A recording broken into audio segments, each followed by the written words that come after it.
আসলে আমি এমনি অপ্রয়োজনীয় ভাবে ঘোরাফেরা কাজটা ছাত্র জীবন থেকেই পছন্দ করতাম না।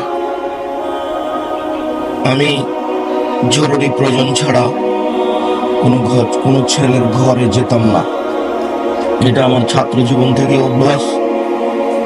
সাদেমউদ্দিন ভাগালপুরি ডাহুয়াবি বিহার একটা ছেলে 6 মাস পরে, ছাত্র জীবনের কথা বলছি, 6 মাস পরে একদিন আমাকে বলছে, मैं 6 महीना तक ये सोच रहा था कि आप इंसान है, जीन है।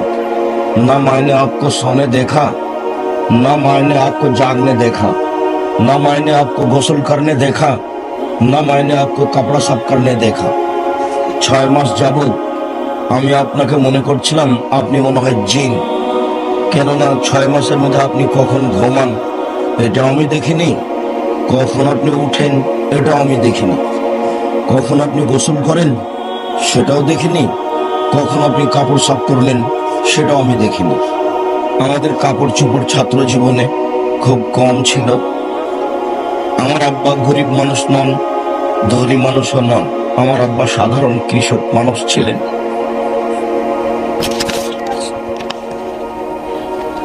কাগজে লেখা থাকতো এত টাকার সরিষা, এত টাকার মুসরি, এত টাকার কালাই, এত টাকার ধান বিক্রি করে 1000 টাকা পাঠালাম।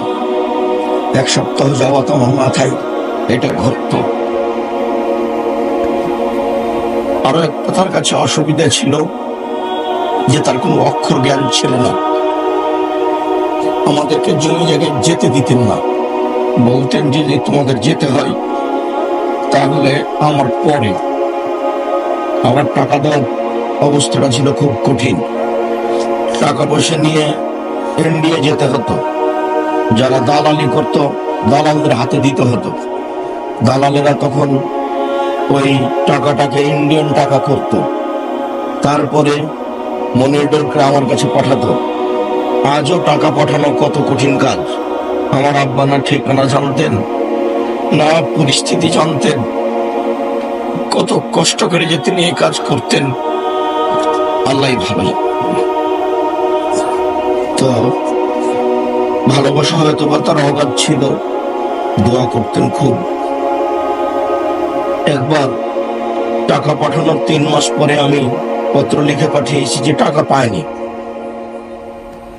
তখন আমার আব্বা ওই অবস্থায় যে লোকের হাতে টাকা দিয়েছে ওই লোকের কাছে গেছে, বলে আপনি আমার ছেলেকে টাকা দেননি? বলছে ভাই টাকাটা আমি কাজে লাগিয়ে দিয়েছি।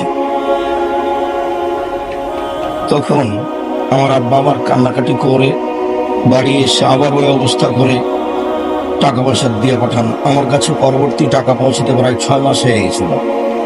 আমি একটানা 2.5-3 বছর ছিলাম, এর মধ্যে দেশে আসিনি। যখন দেশে ফিরলাম ওই তখনই আমার মা বলেছিল যে 5 বছরের জন্য পাঠালাম, তো 3 বছর শেষ হতে না হতে চলে লিখলাম। আমার মায়ের এই কথাটা ছিল প্রথম।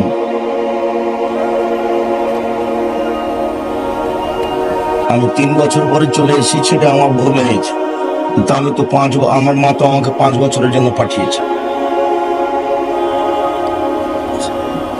আপনারা অনেক পরিশ্রম করে বাংলাদেশের বিভিন্ন জেলা থেকে দিন জানা ও বোঝার জন্য এসেছেন। আমরা দীর্ঘ 2 দিন যাবত আপনাদের সামনে কোরআন হাদিসের কি বললাম আর কি রাখলাম, যদি কোনো জায়গাতে খারাপ লাগে তো এটা নিজের কাছে রেখে দিয়ে কথা বলতে হবে না। আর যেটুকু দিন বলে মনে হচ্ছে সেটুকু মেনে চলতে হবে, মেনে চলাই ভালো হবে। আমি জেনে বুঝে সম্ভবপর মানুষকে কোনো বিপদগ্রস্ত দিক বা হিংসামূলক দিক বলার চেষ্টা করি না। মরণ যেহেতু চলে আসবে, আজ হোক আর কাল হোক, অল্প সময় পরে যেটা আসে সেটার জন্য বলা হয়েছে চলে এসেছে। আল্লাহ বলেছেন যে কিয়ামত হবে, কিন্তু শব্দগুলো কোরআন মাজিদে ভবিষ্যৎ ব্যবহার করেননি, শব্দগুলো ব্যবহার করেছেন অতীত। তো কিয়ামত তো হয়নি। আবুল আহাবের দুই হাত ধ্বংস হোক, কিন্তু আবুল আহাবের দুই হাত ধ্বংস তো তখন হয়নি। তো আল্লাহ ব্যবহার করেছেন যে আবুল আহাবের দুই হাত ধ্বংস হয়ে গেছে, তো কিয়ামত হবে। তো সব শব্দ আল্লাহ ব্যবহার করেছেন কোরআন মাজিদে, কিয়ামত হয়ে গেছে। তার মানে যেটা আসবেই সেটাকে ধরে নিতে হবে যে হয়ে গেছে। তো মরণটা কি আমার মরণের দিন চলে আসবে, আপনিও আপনারটা জানেন না, আমিও আমারটা জানি না, কেউ কারোটা জানে না। যে কয়েকদিন বেঁচে আছেন নিজেকে খুব চেক করে, নিজেকে খুব হিসাব করে চলার চেষ্টা করিয়েন। আমি আপনার দিনী ভাই হিসাবে যা পরামর্শ দিয়েছি তাতে 1 নম্বর পরামর্শ দিয়েছি, 5 ওয়াক্ত সালাত আদায় করতে হবে যে কোনো মূল্যে, আপোষ করা যাবে না। আর এর প্রতি খুব আগ্রহী হতে হবে। আজান হওয়ার সাথে সাথে দৌড়াদৌড়ি ছুটাছুটি লেগে যেতে হবে ভেতরে, জামাত হয়ে গেল মনে হয়, জামাত হয়ে গেল মনে হয়, জামাত হয়ে গেল মনে হয়। তাহলে আপনি বিচারের মাঠে 7 শ্রেণীর মানুষ থাকবে, তার আপনি 1 শ্রেণীর হবেন। রাসূল সাল্লাল্লাহু আলাইহি সাল্লাম বলেছেন, যেদিন আল্লাহর ছায়া ছাড়া কোনো ছায়া থাকবে না, সেদিন 7 শ্রেণীর মানুষ আমার বিশেষ ছায়া তলে থাকবে। তার 1 শ্রেণীর হচ্ছে যারা মসজিদ থেকে আসার পরে আবার মসজিদে যাওয়ার জন্য ব্যস্ত হয়ে যায়। সম্ভবত চেষ্টা করিয়েন মসজিদে সালাত আদায় করা। বাড়িতে সালাত আদায় করাটা একটা মুনাফিকি লক্ষণ, বা শয়তান বিরক্ত করে। শয়তানের অবস্থা আপনাকে দেখাতে পারি না, শয়তান কত খারাপ। শয়তান আল্লাহর সাথে বাজি লেগে আছে। আল্লাহ বললেন যে তুমি আদমকে সিজদা করলে না কেন? বলে আদম তো মাটির তৈরি, আমি তো আগুনের তৈরি, আমি তো নত হতে পারি না।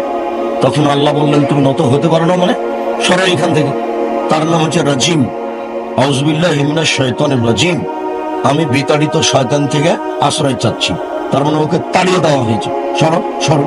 তখনও বলছে ঠিক আছে সরে যাচ্ছি, তবে লাউবিয়ান্না ইবনে আদম, আমি আদমের ছেলে মেয়েকে ভুল পথে নিয়ে গিয়েই ছাড়বো। একাই যাবো জাহান্নামে? কিভাবে আদমের ছেলে মেয়ে জান্নাতে যায় তা দেখে ছেড়ে দেব, এইটা তার জোরালো দাবি আল্লাহর সামনে। তখন আল্লাহ বললেন ঠিক আছে।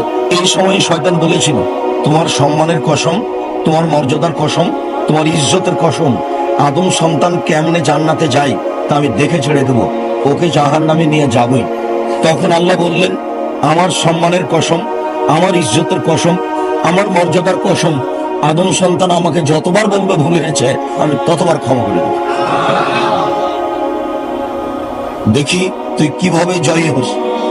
তাহলে এখন তো আমরা একটা বিপাকের মধ্যে পড়ে আছি। তো ও তো আমাদের ছাড় দেবে না, ও তো আল্লাহর সামনে ওয়াদা করেছে একেবারেই ছাড় দিবে না। একটু খারাপ কাজটা ভালো করে দেখাই। আমার ভাই একদম মারামারি ছিল আমার সাথে, তো বিপদে পড়েছে, তখন বারবার বলছি ভিতরে ঠিক আছে ঠিক আছে।